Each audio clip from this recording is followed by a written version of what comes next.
අද දවසින් ආරම්භ කළ මේ සද්ධර්ම දේශනා මාලාවේ තුන්වැනි ධර්ම දේශනාවයි මේ සිදු කරනු ලබන්නේ. පිනතුනි මේ දේශනාව මජ්ක්‍ධිම නිකායේ මහා සීහනාද සූත්‍රයේ සඳහන් තථාගත බල 10 පැහැදිලි කිරීමේ පරමාර්ථයෙන් තථාගත බල 10 තමයි සාකච්ඡා කරන්නේ. පහුගිය දේශනා දෙකේදී සූත්‍රය හඳුන්වා දෙමින් පළවෙනි තථාගත බලය සාකච්ඡා කළා. දෙවෙනි තථාගත බලය තමයි මේ මොහොතේ සාකච්ඡා කරන්න සූදානම් වෙන්නේ. ඒ පිළිබඳව සිංහනාද සූත්‍රයේ භාග්‍යතුන් වහන්සේ සරියුත් මහරහතන් වහන්සේට ප්‍රකාශ කළ කරුණ බුද්ධ වචනයෙන් අපි මුලින් ධර්ම මාතෘකාව හැටියට සිහිපත් කළා. කාලත්‍රයේ වර්ති වූ කර්ම සමාදානයන්ගේ විපාක දක්නා නුවණ තමයි දෙවෙනි තථාගත බලය. කාලත්‍රයේ වර්ති වූ කර්ම සමාදානයන්ගේ විපාක දක්නා නුවණ. භාග්‍යතුන් වහන්සේගේ මෙන්න මේ ඥාන ශක්තියයි දෙවෙනි තථාගත බලය. මෙතන සඳහන් කරනවා අතීතානාගත වර්තමාන යන කාලත්‍රයෙහි වූ කුසල කුසල කර්මයන්ගේ විපාකය තත්වාකාරයෙන් දක්නා නුවණ දෙවන තථාගත බලයේ බව මේ පාඨයේ සඳහන් වේ. කර්ම විපාක తত্ত্বය ඊටාම ගැඹුරු කරුණක්. මේ කර්මයේ විපාකය කියන එක ඊටාමත්ම ගැඹුරු කාරණාවක්. අපිට හිතාගන්නවත් බැරි පැත්තක් මේ කර්මය තුල තියෙනවා. සකල ලෝකයම පාලනය කරන එකම ධර්මතාවයක් හැටියට මේ කර්මය හඳුන්වන්න පුළුවන්. ලෝකපාලක ධර්මතාවයක් කර්මය. එනිසා අපිට මේ தત્ත්වය ගැන කවදාවත් හිතාගන්න බැරි තරම් ගැඹුරුයි මේ කර්මයාගේ ස්වභාවය. බුදුරජාණන් වහන්සේට මිස ශ්‍රාවකයන්ට කවදාවත් මේ කර්මය පිළිබඳව කාරණාව සම්පූර්ණයෙන්ම විෂය වෙන්නේ නැහැ. සම්පූර්ණයෙන්ම අරමුණු කරන්න පුළුවන්කමක් නැහැ. පූර්ණව මේ කාරණාව විෂය කරගන්නා වූ එකම ශාස්ත්‍රුන් වහන්සේ සම්මා සම්බුදුරජාණන් වහන්සේ පමණයි. කර්ම විපාකයෙන් සුළු කොටසක් එහෙම නැත්නම් ශ්‍රාවකයන්ට දැනගන්න පුළුවන් වෙන්නේ මේ කර්ම විපාකයෙන් සුළු කොටසයි. සම්පූර්ණයෙන් කර්ම විපාකය දැනගන්නේ භාග්‍යතුන් වහන්සේ පමණයි. ඒ නිසා සර්වාකාරයෙන්ම දැනගන්නට උත්සාහ කළහොත් සිතන්නට ගියහොත් පින්වතුනි ශ්‍රාවකයාට අමාරුවටපත් වෙන්න සිද්ධ වෙනවා. උම්මත්තකෙක් බවට නමුත් පත් වෙන්න පුළුවන් සම්පූර්ණයෙන් මේ කර්ම විපාකය හොයන්න උත්සාහ කළොත්. එහෙම අපිට තේරුම් ගන්න කවදාවත් බැහැ කර්මය කියන ධර්මතාවය. කම්ම විපාකෝ භික්කවේ අචින්තේය න වින්තිතබ්බෝ යං වින්තේන්තෝ උම්මාදස්ස විඝාතස්ස භාගී අස්ස යනුවෙන් මහණෙනි කර්ම විපාකය නොසිතිය යුත්තකි. නොසිතිය යුතුය. එය සිතන තැනැත්තේ උමතුවටත් දුකටත් පැමිණියේයි තථාගතයන් වහන්සේ වදාළසේක. මොකද ඒක අපිට හිතන්න බැරි නිසා භාග්‍යතුන් වහන්සේ හිතන්න එපා කියලා දේශනා කරලා තියෙනවා. පළවෙනි තථාගත බලයෙන් අපි සාකච්ඡා කළේ ඒක. භාග්‍යවතුන් වහන්සේ මේ ලෝකේ යමක් නැහැ කියලා කිව්වොත් ඒක නෑම තමයි. යමක් වෙන්නේ නැහැ කිව්වොත් වෙන්නෙම නැහැ. යමක් වෙනවා කිව්වොත් ඒක වෙනවාමයි. ඒ වගේම මෙතන භාග්‍යතුන් වහන්සේ යමක් අපිට හිතන්න එපා කියලා දේශනා කළා නම් එපාම තමයි. ඒක වෙනස් කරන්න මේ ලෝකේ කිසි කෙනෙකුට පුළුවන්කමක් නැහැ. එහෙනම් මෙතනදී සඳහන් කරනවා දුකටත් උමතුවටත් පත්වන්නේ යයි තථාගතයන් වහන්සේ වදාළසේක. අපිට මේ කර්ම විපාකය ගැන හිතන්න එපා කියලා දේශනා කළා. මේ භාග්‍යවතුන් වහන්සේගේ කර්ම විපාක ඥානය කියන මේ දෙවන තථාගත බලය අභිධර්ම පිටකයේ විභංග ප්‍රකරණයේ ඥාන විභංගයේ ආකාර 16කට පැහැදිලි කරලා තියෙනවා. මේ කර්මය පිළිබඳව භාග්‍යවතුන් වහන්සේ අවබෝධ කරපු හැටි මේ විභංග ප්‍රකරණයේ ඥාන විභංගයේ 16 ආකාරයකට විස්තර කරනවා. ඒ 16 ආකාරය අපි ටිකක් කෙටියෙන් සාකච්ඡා කරන්න උත්සාහ කරමු. අති දීර්ඝව මේක විස්තර කරනවා. එහෙම වුණොත් මේ දේශනා මාලාව ඊටාම දීර්ඝ වෙනවා. ඒ නිසා අපිට අවබෝධ කරගන්න උදාහරණයක් දෙකක් සාකච්ඡා කර කර අපි කෙටියෙන් තේරුම් ගන්න උත්සාහ කරමු සම්මා සම්බුද්ධ කියන්නේ කවුද කියලා. පින්නතුනි මේ 16 ආකාරයේ පළවෙනි එක මෙන්න මෙහෙම සඳහන් කරනවා. අත්තේ කච්චානි පාපකානි කම්ම සමාදානානි ගති සම්පත්තින් පතිබාල්හානි න විපච්ඡන්ති. ඒ කියන්නේ ගති සම්පත්තියෙන් වළක්වනු ලැබීමෙන් විපාක දිය නොහැකිව ඇති ඇතම් කර්මයෝ ඇතහ. ඒකේ තේරුම එහෙමයි. ගති සම්පත්තියෙන් වළක්වනු ලැබීමෙන් විපාක දිය නොහැකි වන ඇතම් පාප කර්මයෝ ඇත්තාහ. මොකද මේ ගති සම්පත්තිය නිසා වළක්වනු ලැබීමෙන් විපාක දිය නොහැකි කියලා සඳහන් කරන්නේ. ගති සම්පත්තිය කියලා කියන්නේ ගති කියලා කියන්නේ ආත්මයට නමක්. ලබාගත් ආත්මයට නමක් ගති. ඒ නිසා ආත්ම භවයට නමක් ගති.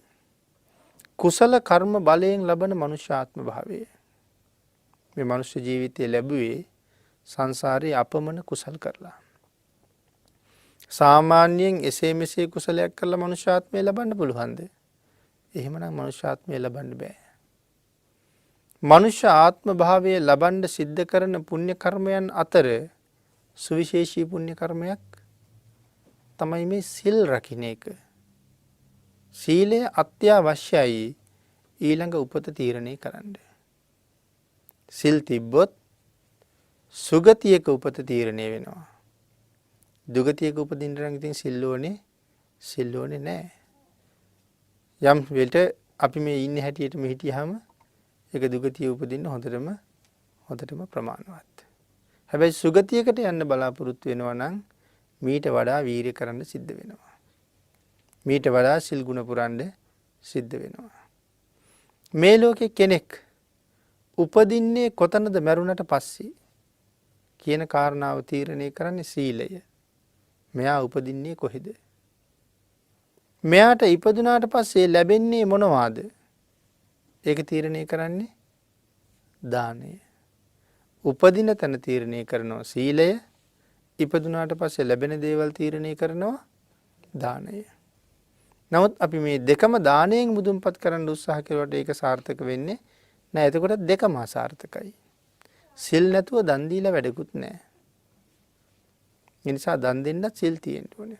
සිල් මත පිහිටලා දන් දුන්නොත් ඒ දාණය අතිශයින්ම මහත්ඵලයි. එහෙනම් මෙතන සඳහන් කරනවා කුසල කර්ම බලයෙන් ලබන මනුෂ්‍ය දේව බ්‍රහ්ම ආත්ම භාවයෝ ගති සම්පatti හූය. එහෙනම් මනුෂ්‍යාත්මය, දේවාත්මය, බ්‍රහ්මාත්මය ලබන්නේ ඊට බලවත් කුසල කර්ම නිසා. අකුසල කර්ම වලින් නිරේගාමී තිරිසන් ලෝකවල උපදින්න පුළුවන්. කුසල කර්මයකින් යහපත් ආත්ම භාවයක් ලද කලෙහි බෙහෙවින්ම කුසල කර්මයෝම විපාක දෙති. අතීතයේ කළ බොහෝ අකුසල කර්ම ඇතියහුට ඒවා ආත්ම භාවයේදී ඒවා විපාක නොදෙයි. එමාත්ම භාවයේදී ඒවා විපාක නොදෙයි. ගති සම්පත්තිය ඒවායේ විපාක දීම වළක්වයි. අපි ලබාගත්ත මේ ගති සම්පත්තිය කුසල කර්මයක් බලවත් වෙලා ලබාගත්ත මේ ශ්‍රේෂ්ඨ උපත අකුසල කර්මයන්ට විපාක දෙන්න තියෙන අවස්ථාවන් වළක්වනවා. ඒක මේ ඉපදිච්ච කෙනා ඉපදිනකොට අරගෙන ආපු කුසලයාගේ බලය. මේ කාරණාව විතරක් අපිට සාකච්ඡා කරනවා නම් ඊටාම ගැඹුරට සාකච්ඡා කරන්න පුළුවන්. පින්නතුනි මේ මොහොත වෙනකොටත් ඔබ ගාව නිරේට යන්න කර්ම රැස් වෙලයි තියෙන්නේ. ඔබ ගාව විතරක් නෙමෙයි මම ගාව. මේ ජීවිතේ රැස් කරපුවාද? පෙර කරපුවක් තියෙනවා. මේ ජීවිතෙත් රැස් කරලා තියෙනවා. පෙර රැස් කරපුවා තියෙනවා අපි ආපහු නිරේට ගෙනියන්නේ. එතකොට අපි මේ ජීවිතේ නිරේට ගියම නැද්ද? අපි නිරේට ගියපු වාර සීමාවක් නැහැ. ඉහේ කෙස් ගානට ඇඟේ තියෙන ලෝම ගස් ගන්නට වඩා බොහොම වැඩි. තම තමන්ගේ වයස ගැන කල්පනා කරන්න.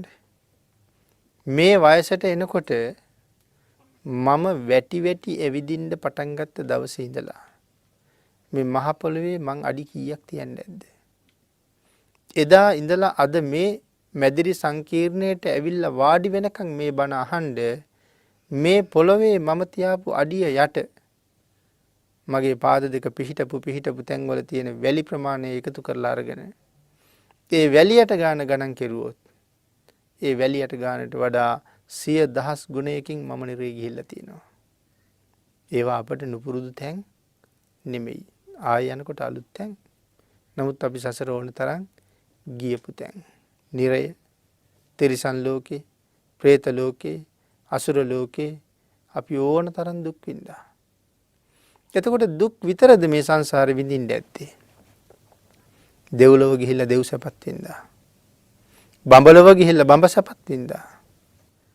නමුත් කර්ම බලවත් වෙලා ආපහු නිරේට ගියා. මනුස්ස ලෝකේ ඉපදෙලා මේ මනුෂ්‍ය සම්පත් විඳපු වාරත් සීමාවක් නැහැ. මේ භවෙත් මනුස්ස ලෝකේ ඉපදිලා. දැන් මනුෂ්‍ය සම්පත කියන එක විඳගෙන යනවා. මනුස්ස ජීවිතයක ඉපදිච්ච නිසා විපාක දෙන්න බැරුව බලාගෙන ඉන්න කර්ම ඕන තරම් තියෙනවා. අපි කියමුකෝ අපි පිටිපස්සෙන් අලියෙක් කෙලවනවා. නැත්නම් සුනකෙක් කෙලවනවා. දුවගෙන ගිහිල්ලා ගෙට පැනලා දරවහ ගන්නවා. නමුත් අර අලියට අර සුනකයාට මා පිළිබඳව තියෙන දැඩි අමනාපයක්, දැඩි වෛරයක්. නැවත හරි එළියද දැක්කොත් හපා කනවාමයි. සමහර සුනකයන්ට පහර දුන්නාම මාස ගණන් මතක තියාගෙන ඉන්නවා. අවුච්චාම අපනවා. හස්තීන්ට වාගේ සත්තුන්ට කරදර කරාම අවුරුදු ගණන් මතක තියෙනවා. අවුච්ච ගමන් දඬුවම් කරනවා. නමුත් ඒගොල්ලන්ට දඬුවම් කරන්න බැරි වුණා මම ගෙට පැනලා දරවහපු හින්දා. නමුත් මට දඬුවම් දෙන්න එයාගේ හිතේ තියෙන ද්වේෂ ස්වභාවය නැති වෙලා ගියාද? නෑ. ඇතුලේ ඉන්න තාක්කල් ඒ සුනකයාට මාව හපා කන්න බෑ. අන්න ඒ වගේ තමයි මේ මනුෂ්‍ය උපත ලැබුණ නිසා විපාක දෙන්න තියෙන අකුසල කර්මයන් තියෙනවා. විපාක දී ගන්න හැටියක් නෑ. ශ්‍රේෂ්ඨ උපතක් ලැබිලා හින්දා. මේක සුරක්ෂිත කරගත්තොත් නම් හොඳයි. සුරක්ෂිත කරගන්න බැරි වුණොත් ආංගර අකුසල කර්මයන් මට විපාක දෙන්න පටන් ගන්නවා. ඒ හින්දා ඔබ ගාවත් මම ගාවත් මේ වෙනකොට නිරේ ගිහිල්ලා විපාක විඳින්න රැස් වෙලා තියෙන කර්මත් බොහොමයි. තිරිසන් ලෝකේ විඳින්න තියෙන කර්මත් බොහොමයි. പ്രേත ලෝකේ අසුර ලෝකේ විඳින්න තියෙන කර්මත් බොහොමයි. දෙව්ලෝ බඹලෝ යන්න රැස් කරපු කුසල කර්මත් එහෙමයි. එව්වත් නැත්තේ නෑ. නමුත් මේ මනුෂ්‍ය ගතිය නිසා දුගතිය විඳින්න තියෙන විපාක විඳින්න අවස්ථාවක් ලැබෙන්නේ නෑ. අන්න ඒක තමයි මෙතන මේ ගති සම්පත්තිය නිසා කුසල කර්ම බලයෙන් ලබන මනුෂ්‍ය ජීවිතය නිසා දේව බ්‍රහ්මාත්ම නිසා විපාක දෙන්න බෑ කුසල් වලට. එහෙම නැත්නම් අපි මේ වෙනකොට තිරිසන් ලෝකය ගැන කල්පනා කරලා බැලුවොත් අපේ පින්නතුන් දැකලා තියෙන ඕන තරම් තිරිසන් ලෝක. තිරිසන් ලෝක කියන්නේ 아무තු නෑ අපිත් එක්කම පවතිනවනේ. මේ තිරිසන් විඳින දුක්ඛන්දරාව. ඔය රූපවාහිනිය එහෙම බලන වෙලාවට අපි දැකලා නැද්ද තිරිසන් සත්තු ජීවත් වෙනම වැඩසටහන් තියෙනවා. සත්ත්ව වැඩසටහන්. ඒ වැඩසටහන් වල නොයෙක් සතුන්ගේ ජීවන රටාවන් පෙන්වනකොට ප්‍රබලයා හැම වෙලාවෙම දුර්වලයා ගොදුරු කර ගන්නවා. කොටියා හැම වෙලාවෙම මුවා ගොදුරු කර ගන්නවා. සිංහයා හැම වෙලාවෙම මුවෙක් ගොදුරු කර ගන්නවා. මුවෙක් නෙමෙයි සිංහයෝ කොටියෝ එකතු වෙලා අලියෝ ඇත්තු ගොදුරු කර ගන්න වෙලාවලුත් අපි මේ වැඩසටහන් වල දකිනවා. සමහර වෙලාවට අපි දකිනවා මේ මහ විශාල ගංගාවල් වලින් ඇලවල් වලින් ඔය කුළුහරක් ආදී ගෝන්නු ආදී සත්තු ඈතර වෙලා යනකොට මේ ඇලවල් වල ඉන්නවා මහ භයානක කිඹුල්ලු. අන්තිමට යන සත්තු එක්කෙනාට දෙන්නට පනිනවා. පන පිටින් කිලෝ 15 20 මස් කැලි කඩාගෙන කනවා. මුළු ගඟම බොර වෙලා තිබිච්ච ගඟ ලේ පාටට පැහැර වෙනවා වතුර. පන පිටින් දඟලද්දි මේ තරම් කැලි ගලවගෙන කද්දි මොහු ජීවිතේ හොයාගන්න පුරබදනවා ගොඩට පයින්න. තිරිසන් අපායේ ස්වභාවය. ඉතින් මේ දේවල් දිහා බලලා අපි හැම වෙලාවෙම සිටිය යුතුයි. ඒ ඉන්නේ කවදා හරි භවයක මගේ අම්මා. අර තුවාල වෙලා ගොඩට ජීවිතේ එක පුරබදන්නේ කවදා හරි දවසක මගේ අම්මයි. මගේ තාත්තා, සහෝදරයා, දුව පුතා, සැමියා බිරිඳ. කඩාගෙන කන්නේත් ඒගොල්ලෝ. ඒ වේදනාවට ලක් වෙලා ඉන්නෙත් ඒගොල්ලෝ. මේගොල්ලෝ ඔක්කොම සංසාරේ මගේ ඥාතියෝ. අනිත් කාරණාව තමයි මම මේ වාගේ වෙලා කොච්චර දුක් විඳින්න ඇද්ද? මේ විදිහට ගංගා වලින් එතර වෙනකොට මගේ කොච්චර කෑලි කඩාගෙන කන්න ඇද්ද? මේ වාගේ භයානක වනාන්තරවල ඉපදිලා මගේ ශාරීරියේ ගොඩ වෙලා පණ පිටින් මේගොල්ලෝ 7-8 දෙනා වට කරගෙන ඇද කොහොම කන්න ඇද්ද? අපිට එහෙම නොවෙන්න ඇද්ද? එහෙම වෙච්ච වාරම සීමාවක් නැහැ තිරිසන් අපායේ ඉපදිලා. එහෙම කර්ම රැස් කරපු අපි එහෙම කර්ම විඳගෙන එන ගමන් සංසාරේ රැස් කරගත්ත කුසල කර්මයක විපාකයේ නිසා අද ඊතරම් දරුණු අකුසල් වලට විපාක දෙන්න බැරි ශ්‍රේෂ්ඨ කුසල කර්මයක විපාකයක් සහිත මනුස්ස ජීවිතේ ලබාපු හින්දා අපිට වෙන්න තියෙන බොහෝ කරදර වලින් බේරිලා ඉන්න මේ ඉපදීමේදී අරගෙන ආපු කුසල කර්මයේ බලය. පිනතිනේ අපි පාර දිග අයිනේ ඇවිදගෙන යනකොට අපේ අහලා නැද්ද පාරෙන් පිටපැත්තේ ඇවිදගෙන ගියපු අයගේ වාහන හැප්පිලා ඒ මිනිස්සේ මැරිලා. අපි කියන්නේ මිනිසයා ගියේ පාරේ අයිනේ. රියදුරාගේ වරද. අපි එහෙම කියනවා. මාරු වෙන්න මහ පාරේ ඉඩක් තියලා තියෙනවා අපිට මේ සුදු ඉරක්. එතනින් මාරු වෙනකොට ඒ ඉර උඩ හැප්පිලා මැරෙන්නේ නැද්ද? එතනත් මැරිලා. ඒක මා සඳහාමයි වෙන් වෙලා තියෙන්නේ. පදිකයා සඳහාමයි. නමුත් ඒකෙන් මාරු වෙනකොටත් මම හැප්පිලා මැරිලා. සමහර කට්ටිය බස් එකේ එනකන් ඔය පාර අයිනේ තියෙන්නේ. අර බස් එක නවත්තන තැන තියෙන පුංචි කුටිය ඇතුළට වෙලා වාඩි වෙලා ඉන්නවා තමන්ගේ බස් එකේ එනකන්. කොහෙදෝ යන වාහනයක් ඇවිල්ලා කුටිය හැප්පිලා කුටියත් කඩාගෙන මාවත් මරාගෙන අඹරගෙනම ගිහිල්ලා එහෙම අවස්ථාවල් අපි දැකලා නැද්ද? එහෙම දේවල් වෙන ලෝකේ අපිත් ඕනතරම් පාර පැන්නා අපිත් ඕනතරම් පාරවල් අයිනේ ගමන් කළා. නමුත් තාම නම් කවුරුවත් අපිව හප්පලා යට කරලා මැරුවේ නෑ. අපේ අය හිතනවද මේ පාරේ වාහන පදවන රියදුරාගේ තියෙන දක්ෂතාවය නිසාම මගේ ජීවිතේ මැරුවේ නෑ කියලා. ඔහුගේ දක්ෂතාවය නිසාම ඒක වුණා නෙමෙයි. එහෙම වෙලාවක හප්පලා පොඩි කරලා මරලා දාන්න තරම් කර්මයක් මට තව එළඹිලා නැති නිසා මට ඒක වුණෙත් නෑ. මං ඉපදිච්ච වෙලාවේ අරගෙන ආපු කර්මයේ බලයේ ශක්තිය ඒ තරම් ප්‍රබල නිසායි මට එහෙම කාගෙවත් හානියක් තාම උනේ නැත්තේ. හැබැයි අද ගෙදර යනකොට අකුසලයක් හේතු වෙලා ওই වැඩේ වෙන්න පුළුවන් තාම එළඹුණේ නැහැ.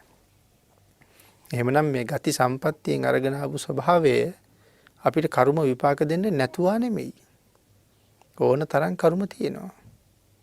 සමහර කට්ටිය මනුස්ස ලෝකෙම අපිට අහෙන්න ලැබෙනවා.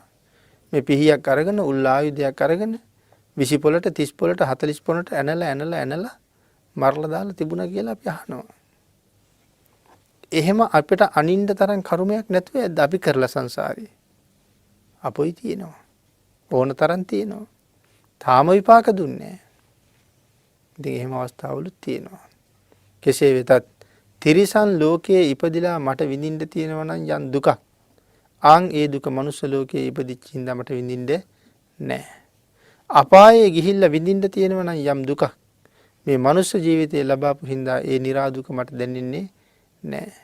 പ്രേත ලෝකයේ ඉපදිලා ආසා පිපාසා දෙකෙන් පීඩිත වෙලා විඳින්න තියෙන දුකක් සංසාරේ මට ලබන්න තියෙනවා නම් ඒකට විපාක දෙන්න බෑ. මිනිස්සෙක් හැටියට ඉපදිලා ඉන්න නිසා. මෙන්න මේ කාරණා බුදුරජාණන් වහන්සේ තමයි ලෝක ධාතුවේ හරියටම දැක්ක කෙනා. භාග්‍යතුන් වහන්සේ ඔබ දිහා බැලුවොත් එක්කෙනෙක් දිහා. භාග්‍යතුන් වහන්සේ මා දිහා බැලුවොත් භාග්‍යතුන් වහන්සේ දේශනා කරනවා අතීතේ කී පාරක් මන් නිරේට ගියාද? අතීතේ කී පාරක් තිරිසන් වුණාද, പ്രേත වුණාද, අසුර වුණාද? අනාගතේ කී පාරක් නිරේට යයිද? මේ කියන කරුණු ඔක්කොම දේශනා කරනවා. මම නිවන් දකින්නේ කවර ආත්ම භාවයේද? ඒ තැනත් ඒ වෙලාවට මම බණ අහපු කෙනත් මම වඩාපු භාවනාවත් බණක් ඇහුවා නම් අහපු සූත්‍රයත් දේශනා කරපු කෙනත් හිතට කාවැදුන වචනයත් මේ සියල්ලම භාග්‍යවතුන් වහන්සේ මනාව අවධාරණය කරලා පැහැදිලි කරලා දේශනා කරනවා. ආන් එහෙම දැනගැනීමේ ශක්තියක් සම්මා සම්බුදුරජාණන් වහන්සේ සතුයි. පින්නතුනි ඊළඟට සඳහන් කරනවා අත්තේ කච්චානි පාපකානි කම්ම සමාදානානි උපදි සම්පatti පතිබාල්හානි නවිපච්ඡanti. උපදි සම්පත්තියෙන් වළක්වනු ලැබීම නිසා විපාක නොදෙන ඇතැම් කර්මයෝ ඇත්තාහ. උපදි සම්පත්තියෙන් වළක්වනු ලැබීම නිසා වළක්වනු ලැබූ විපාක නොදෙන ඇතැම් කර්මයෝ ඇත්තාහ. උපදි සම්පත්තිය නිසා විපාක දෙන්න හැකියාවක් නැහැ. එනම් මේ උපදි සම්පත්තිය යනු මොකද්ද? උපදි සම්පත්තිය. උපදි සම්පත්තිය කියලා කියන්නේ මේ හොඳින් වැඩුණු අංග ප්‍රත්‍යාංග. ඒක මෙහෙම සඳහන් කරනවා හොඳින් වැඩුණු අංග ප්‍රත්‍යාංග ඇති සීතෝෂ්ණාදියට ඔරොත්තු දෙන වැඩට ඔරොත්තු දෙන වර්ණවත් වූ දුටුවන්ට සතුට ඇති කරවන ශෝභන ශරීර ඇති අතීතයේ කළ බොහෝ කුසල කර්මයන් ඇතියෙකු විසින් යම් කිසි කුසල කර්මයකින් උපදි සම්පත්තිය ලදහොත් රූප ශෝභාව නිසා ඔහු ගිය තැන සැලකිලි ලබයි. උපදි සම්පත්තිය හොඳින් වැඩුණ අංග ප්‍රත්‍යාංග. අංග ප්‍රත්‍යාංග හොඳට වැඩුණහම ඒ පුද්ගලයා ලස්සනයි. අත් කෝටු කෑලි වගේ තිබුණා නම්, කකුල් කෝටු කෑලි වගේ තිබුණා නම්, ඇස් ගොඩාක් යට ගිහිල්ලා තිබුණා නම්, මූණ වල ගිහිල්ලා ඇට කෝටු මතුවලා හම්පොත්ත විතරක් වගේ තිබුණා නම් ඒ ස්වරූපයේ එච්චර ලස්සන නෑ. අර පිටසක් වල ජීවියෙකුගේ ස්වරූපයක් වගේ අපේ පෙනුමට තිබුණා නම් කවුරුත් අපිට ඒ තරම් ප්‍රිය කරන්නේ නැහැ. එහෙනම් මේ හොඳට වැඩිච්ච අංග ප්‍රත්‍යංග තියෙනවා. ඒ කියන්නේ ශරීරයේ බොහොම පිරිපුන්. උපතින් අරගෙන ආපු මෙන්න මේ රූප ස්වභාවය සහ ශක්තිය වගේ දේවල්. මේ නිසා අපිට කෙනෙක් සලකන්නේ නැද්ද? අපි මෙහෙම උදාහරණයක් ගත්තොත් බොහොම ලස්සන චූටි දරුවෙක්. අම්මත් නැහැ තාත්තත් නැහැ. අපි කියමු එයා හැදෙන්නේ ළමා නිවාසයක. ඉතාම ලස්සනයි. මේ ළමා නිවාසයේ තව ළමයි ගොඩක් ඉන්නවා. ඒ බොහෝ දරුවන් අතර මේ ළමා නිවාසයට ආහාර පාන අරගෙන එන අය, ඒ ස්ථානය පාලනය කරන අය, මේ සියලු දෙනාගේම අවධානය වේගෙන් දුවලා යන්නේ නැද්ද අර දරුවා ගාවට? අන් සියලු දෙනාටම වඩා. නමුත් එයාගේ සංසාරේ යම් අකුසල් නිසා අද අම්මත් අහිමි වෙලා, තාත්තත් අහිමි වෙලා, නෑදෑයොත් අහිමි වෙලා, තමන්ගේම කියලා කිසිම කෙනෙක් නැහැ. අනුන් යටතේ අනුන්ගෙන් ආහාර පාන ආදිය ලැබමින් ජීවත් වෙනවා. නමුත් අරගෙන ආපු ලස්සන සම්පත්, රූප සම්පත් නිසා, උපදි සම්පත් නිසා අනික් හැමෝම අන් අයට වඩා මෙයාට සලකනවා. කෑම බීම, ටොපි චොකලට්, ඔළුව අත ගාලා ආදරය කරලා ඇඳුම් පැළඳුම් දීලා අන් අයට දුන්නට වඩා සම්පත් ලබන්නේ ආන්ගේ උපදි සම්පත්තිය නිසා. තිරිසන් ලෝකයේ ඉපදිච්ච සත්තු අපි කියමු අපි බලු පැටියෙක් හොයාගෙන යනවා. මේ අපි හුරතලයට හදන සතෙක්. බැල්ලියක් පැටව දාලා ඉන්නවා. ඒ පැටවුන්ගෙන් ඔක්කොම අපි අරන් යන්නේ අපි එතනින් තෝරනවා ලස්සන කවුද කියලා. ලස්සනම කෙනා තමයි අපි අරගෙන යන්නේ. අනික් අය සමහරට අය සතත් එක්ක පස්සේ කාලේ වෙනකොට මැක්කෝ හැදිලා ලෙඩ හැදිලා තුවාල වෙලා මැරිලා යනවා. නමුත් අර උපදිනකොට ලස්සන රූපයක් අරගෙන ආපු හින්දා අපි ගෙනහිල්ලා බෙහෙත් විදලා බෙහෙත් ගාලා නාවලා හොඳට කණ්ඩ බොණ්ඩ දීලා අපේ ගෙදර හරි හුරතලෙට හදා ගන්නවා. අපි අරන් ගියපු නිසා එයා විතරක් රැකුණා. අනික් කට්ටිය ඔක්කොම විනාශ වෙලා ගියා ආසනීප හැදිලා. මොකක් නිසාද එයා රැකෙන්න හේතුව? එයා අරගෙන ආපු උපදි සම්පත්තිය. හරි ලස්සන රූප ස්වභාවය. එමනම් උපදි සම්පත්තිය නිසා කෙනෙකුට විපාක දෙන්න තියෙන අකුසල කර්මයන් විපාක දෙන එක වලකිනවා මෙන්න මේ උපදි සම්පත්තිය නිසා. ඒ නිසා ඒ කරුණත් මෙතන පැහැදිලි කරනවා. ඊළඟට සඳහන් කරනවා හොඳ ඇඳුම් පැළඳුම් නැතිකොට කිලිටි වැරහැලි ඇඳුම් හඳවන කර්මය ඔහුට ඇඳුම් පැළඳුම් නැති කිරීමට සමත් නොවේ. කිලිටි වැරහැලි ඇඳුම් හඳවන කර්මය මට අලුත් ඇඳුමක් අඳවන්න, හොඳ ඇඳුමක් අඳවන්න පිනක් නැහැ. ජීවිතේම වැරහැලිම තමයි වැරහැලිම අඳින්න තමයි පින් තියෙන්නේ. පින් නැහැ එතකොට. මනුස්ස ජීවිතය ලැබුවත් අලුත් ඇඳුමක් ඇඳලා හොඳට ලස්සනට පිළිවෙලට ඉන්න පින් නැහැ.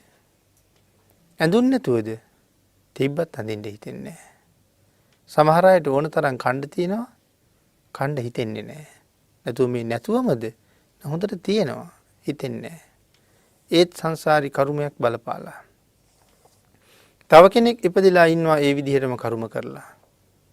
නමුත් උපදි සම්පත්තිය නිසා කිලිටු ඇඳුම් අඳින්න තරම් කර්මයක් තිබුණත් උපදි සම්පත්තියේ බලවත්කම නිසා මට කිලිටු ඇඳුම් අඳින්න වෙන්නේ නැහැ. උපදි සම්පත්තියේ බලවත්කම නිසා මට කටුක කටෝර ආහාර ලැබෙන්නේ නැහැ. මට හොඳ ප්‍රණීත ආහාර ලැබෙනවා. උපදි සම්පත්තියේ හැටි. කර්ම තියෙනවා. උපදි සම්පත්තිය හොඳ හින්දා විපාක දෙන්නේ නැහැ. දෙන්න බැරි නිසා. ඊළඟට සඳහන් කරනවා තුන්වෙනි ආකාරයක්. අත්තේ කච්චානි පාපකානි කම්ම සමාදානානි කාල සම්පත්තින් පතිබාල්හානි නොවිපච්ඡන්ති. කාල සමාපත්තියෙන් වළක්වනු ලැබීම නිසා තමන්ගේ විපාකය නොදෙන්නා වූ ඇතම් කර්මයෝ ඇතහ යනුවෙහි තේරුමයි. කාල සම්පත්තියෙන් වළක්වනු ලැබීම නිසා තමන්ගේ විපාක නොදෙන්නා වූ ඇතම් කර්මයෝ ඇත්තාහ. මේ කාල සමාපත්තිය නිසා මට විපාක දෙන්න තියෙන අකුසල විපාක දෙන්න බැරුව යනවා. එතකොට මොකද්ද මේ කාල සමාපත්තිය? පින්නතුනි මෙහෙම සඳහන් කළොත් හොඳ රජුන් නැති කාලේ. හොඳ ආණ්ඩු තියෙන කාලේ. ඒ රජවරු බොහොම දැහැමි. ඒ රජවරු බොහොම ධාර්මිකයි. ලෝකෙ පුරාම ඉන්නේ හොඳ මිනිස්සු. රට පුරාම ඉන්නේ ගුණ ඇති මිනිස්සු. ආන් එහෙම වෙච්චහම කලට වැසි ලැබෙනවා. පමණට වැසි ලැබෙනවා. ඒකට සඳහන් කරනවා කාල සම්පත්තිය. කාල සම්පත්ති කාලය. මම සංසාරයේ පව් කරලා තියෙනවා කාටවත් වතුර දීලා නැහැ. ඒ නිසා මට ජීවිතේ වතුර හම්බෙන්නේ නැහැ. වතුර නොලබා සමහර වෙලාවට පිපාසයෙන් ඉඳලා මැරෙන්න තරම්ම කර්මයක් මම කරලා තියෙනවා. ඒ කාලේ වතුර තිබිච්ච කාලේ මගේ ළිඳකින් වතුර ගන්න ආපු කෙනෙකුට සමහරලාට මම වතුර ටිකක්වත් දුන්නේ නැති හින්දා මගේ ගෙදරින් වතුර උගුරක් ඉල්ලගෙන ආපු පිපාසිතයාට පැම් පොදක්වත් දුන්නේ නැති නිසා මේ වාගේ කරපු බරවත් පතල අකුසල කර්මයන් නිසා මේ ජීවිතේ මට ජල පොදක් ලැබෙන්නේ නැතුව වේලිලා මැරෙන්න තියෙන අවස්ථාවම වැඩි. මං ඉපදිලා තියෙන්නේ එහෙම කර්මයක් අරගෙන. නමුත් කාලය හොඳයි. රටේ රජු හොඳයි. පාලනය කරන ආණ්ඩු නායකයෝ හොඳයි. රට වැසියෝ හැමෝම සිල්වත්. අන්න ඒගොල්ලන්ගේ කුසල කර්මය නිසා කලට රටට වැහි ලැබෙනවා. කලට රටට වැහි ලැබෙනකොට මගේ ගෙදරට විතරක් වහින්න නැතුව රට පුරාම වහින්න පුළුවන්ද? එහෙම බෑ. එහෙම වහිනකොට මගේ ගෙදරටත් වහිනවා. එතකොට මමත් වතුර එකතු කරගන්නවා. මගේ ළිඳටත් වතුර පිරෙනවා. මට වතුර හිග වෙන්නේ නැහැ. නමුත් මට වතුර නැතුව වේලෙන්න සංසාරේ කරපු කර්මයක් මා සතුව තියෙනවා. ඒක මට විපාක දෙන්නේ නැත්තේ ඇයි? මෙන්න මේ වාගේ මේ කාල සම්පත්තිය තියෙන නිසා. ජනයා හොඳ නිසා, රජු හොඳ නිසා මේ කාල සම්පත් හොඳට රටට ප්‍රායෝගික වෙලා. මගේ අකුසල කර්ම විපාක දෙන්න හැටියක් නැහැ. හොඳ මිනිස්සු අතර මම ජීවත් වෙන නිසා. මේ කාරණාවට අදට යමක් එකතු කළොත් අද සිද්ධ වෙලා තියෙන තත්ත්වය මොකක් වෙන්නේ ඇද්ද? මේ කතා කරන කරුණු වලින් බොහෝ දේවල් අද අඩුයි. රජු ධාර්මිකත් නැතුව ඇති. ආණ්ඩු පාලකයෝ ධාර්මිකත් නැතුව ඇති. රටවැසියා ගාව සිල් ගුණත් හොඳටම හිග ඇති. ඒ නිසා කාල විපත්තිය හොඳටම අද අපිට විපාක දීලා. එක පැත්තක ගලලා යට යනවා. තව පැත්තක නාය යනවා. තව පැත්තකට නාගන්න බොණ්ඩවත් වතුර නැහැ. විවිධාකාර විදිහට සම්මා දිට්ඨික දෙවියන්ගේ අකමැත්ත අප කෙරෙහි පැතිරිලා තියෙන වෙලාවක්. එහෙනම් මෙතන සඳහන් කරනවා දැන් එතකොට එහෙම බලපාපුවාම දැන් ඔය නාන්නත් නැතුව බොන්නත් නැති ප්‍රදේශ තියෙනවා. ඒ ප්‍රදේශවල පින් කරපු අය නැද්ද? ඉන්නවා. නමුත් ඒ කට්ටියට ඒ කුසලයේ විපාක දෙන්න හැටියක් නැති වෙන්නේ ඇයි? මෙන්න මේ කාල විපත්ති. එහෙනම් එක එක දේවල් එක එක පැත්තට පරිවර්තනය වෙනවා. පෞකාරයෙන්ම ඉන්න කාලෙට පින්වන්තයන්ටත් ඒ අකුසලයට මුණ පාන්න සිද්ධ වෙනවා. පුණ්‍යවන්තයෝම ඉන්න නිසා පෞකාරයෝ ඒ අකුසලයේ මිදලා ඒගොල්ලොත් ඒකේ ප්‍රතිලාභ ලබනවා. ඒ මොකක් නිසාද? මෙන්න මේ කාල සම්පත්තිය හොඳ වෙනවා යහපත් අය නිසා. ඊළඟට සඳහන් කරනවා සා පිපාසාවෙන් පෙළෙන, රෝග වලින් පෙළෙන, තවත් නොයෙක් අයුරින් සත්වයන් පෙළෙන අකුසල කර්මයන්ට කාල සම්පත්තියේදී සත්වයන් පෙළීමට ඉඩ නොලැබේ. Tamanගේ විපාක දානයට කාල සම්පත්තිය බාධා කරන බැවින් ඇතමුන්ගේ බොහෝ අකුසල කර්ම විපාක නොදී පවතී. හොඳ අයගේ කුසල් නිසා නරක අයටත් යහපතක් උදා වෙලා තියෙනවා. මේකට කියනවා කාල සම්පත් කියලා. අත්තේ කච්චානි පාපකානි කම්ම සමාදානානි ප්‍රයෝග සම්පත්තින් පතිබාල්හානි නවිජ්ජಂತಿ. ප්‍රයෝග සම්පත්තියෙන් බාධිත බැවින් විපාක නොදෙන්නා වූ ඇතැම් පාප කර්ම ඇත්තාහ. ප්‍රයෝග සම්පත්තියෙන් බාධිත බැවින් විපාක නොදෙන්නා වූ ඇතැම් කර්ම සම්පත්තිය ඇත්තාහ. ප්‍රයෝග සම්පත්තිය හොඳ නිසා විපාක දෙන්න තියෙන ඇතැම් කර්ම වලට විපාක දෙන්න බැරුව යනවා. මොකද්ද මේ ප්‍රයෝග සම්පත්තිය හොඳ නිසා කියන්නේ? ප්‍රාණ වදාදී අකුසල කර්ම වලින් වැළකීම, සුචරිතය පිරීම, පමණට ආහාර ගැනීම, පමණට වියදම් කිරීම, ගොවිකම් අත්කම් ආදී යෙදීම, අන්‍යයන් හා හොඳින් විසීම ප්‍රයෝග සම්පත්තියය. ප්‍රයෝග සම්පත් කියලා කියන්නේ එතකොට ප්‍රාණඝාත ආදී අකුසල වලින් වැළකීම කියලා කියන්නේ පස්පවින්ම වැළකුණා කියන එකයි. පංචශීලයේ හොඳට ආරක්ෂා කරන, සුචරිතයේ පිරීම, පමණට ආහාර ගැනීම, පමණට ආහාර ගැනීම වගේම පමණට වියදම් කිරීම. තමන්ගේ සීමාව ඉක්මවා වියදම් කරන්න ගියොත් ඒ මනුස්සයා පිරිහෙන්න පටන් ගන්නවා. සීමාව ඉක්මවා ආහාර ගන්න ගියොත් ඒ මනුස්සයත් පිරිහෙන්න පටන් ගන්නවා.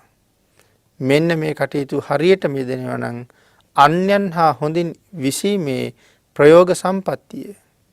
එහි අනික් පැත්ත ප්‍රයෝග විපත්තිය. ඇතමෙකුට බොහෝ අතීත කර්මයක් ඇතද එයින් බොහෝවක් ප්‍රයෝග සම්පත්තිය ඇතිව සිටිනා කල්හි විපාක දීමට සමත් නොවන්නාහ. ඒ කියන්නේ මට විපාක දෙන්න බොහෝ අකුසල කර්මයක් තියෙනවා. නමුත් ඒ අකුසල් වලට විපාක දෙන්න හැටියක් නැහැ. කල්යාණ මිත්‍රයෙකුගේ ඇසුරක් හම්බ වෙලා තියෙන නිසා. සිල්වතුන්ගේ ගුණවතුන්ගේ ඇසුර හම්බ වෙලා තියෙන නිසා මට විපාක දෙන්න පුළුවන් කමක් නැහැ ඒවට. ඒ කොයි වගේද? අපි සඳහන් කළා පමණට ආහාර ගැනීම. හැමදාම පමණ ඉක්මවාම ආහාර ගන්නවා නම් ඒ පුජ්‍යලයා එයින්ම පීඩාවට පත් වෙනවා. අතීතයේ සමහර අයට ආහාර ගැනීමේ සීමාවක් තිබුණේ නැහැ. සමහර අයට.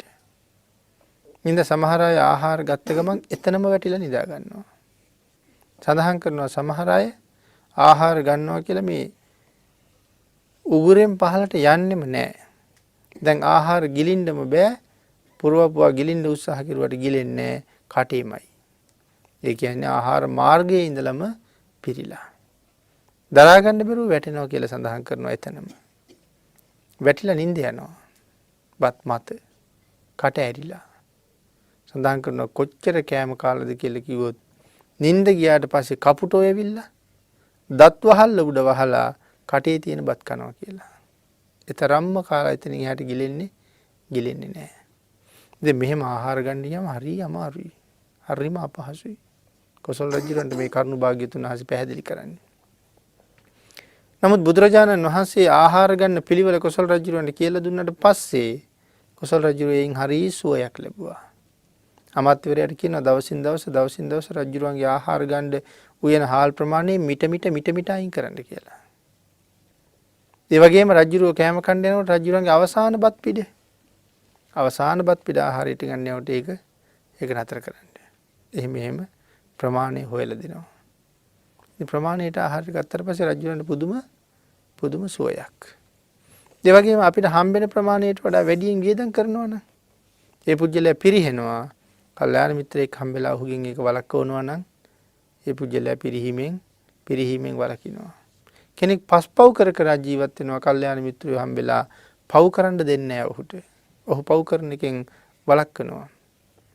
අන්න ඒ නිසා මේ විපාක දෙන්න තියෙන අකුසල කර්මයන් විපාක දෙන්න බැරුව යනවා. අද දඩේමේ යන ගමන් මට සතෙක් ගහලා මැරෙන්න තියෙන අවස්ථාවකුත් තියෙනවා. නමුත් මට කාලයක් තිස්සේ දඩේමේ යන්න දෙන්නේ නැහැ. ඒ නිසා මට ඒ අකුසල කර්මයෙන් මිදෙන්න අවස්ථාව ලැබෙනවා. ජීවිතය ලබන්න අවස්ථාව ලැබෙනවා. මෙන්න මේ වාගේ මේ ප්‍රයෝග සම්පත්තිය නිසා විපාක දෙන්න තියෙන බොහෝ අකුසල කර්මයන්ගෙන් බේරෙන්න අවස්ථාව ලැබිලා තියෙනවා. එහෙනම් මේ කාරණා මේ 16 ආකාරයකින් භාග්‍යතුන් වහන්සේ පැහැදිලි කරලා තියෙනවා මේ දෙවෙනි තථාගත බලය විස්තර කරන තැන. අද ධර්ම දේශනාවට තියෙන කාල වේලාව නිමා වෙලා නිසා අද ධර්ම දේශනාව අපි මෙතනින් සීමා කරමු. මේ ධර්ම දේශනාවේ ඊතුරු කාරණා ටික නැවත දවසක සාකච්ඡා කරන්න ඉඩ තියලා.